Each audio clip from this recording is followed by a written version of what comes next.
В актовом зале Угаситинского научно-исследовательского института прошла научная конференция «Итоги научно-исследовательской работы за 2023 год». Всего докладов было сочетано 6. Они затрагивали темы истории, отношения с другими странами и литературу осетинского народа. Как отметил директор научно-исследовательского института Роберт Гаглойте, на протяжении многих лет итоговая сессия является традиционной, и он в дальнейшем будет учитывать давно сложившиеся каноны проведения сессии. В этом институте обычно вот эти моменты связаны с проведением отчетных сессий.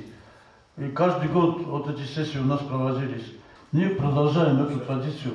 В итоговой сессии участие принял и Мурат Джоев, который раскрыл тему женевских дискуссий и отметил важность их проведения. Это не просто встречи в Женеве, это большая разветвленная работа в рамках женевских дискуссий по безопасности в Закавказье.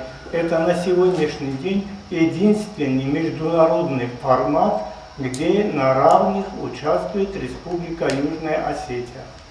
В завершении у присутствующих была возможность напрямую задать вопросы авторам, тем самым раскрывая и рассматривая их с новых сторон. Роберт Гаглойте предложил создать сборник, в который войдут труды, представленные на сессиях и конференциях. Анна Гаева, Александр Кукоев. Информационный выпуск сегодня.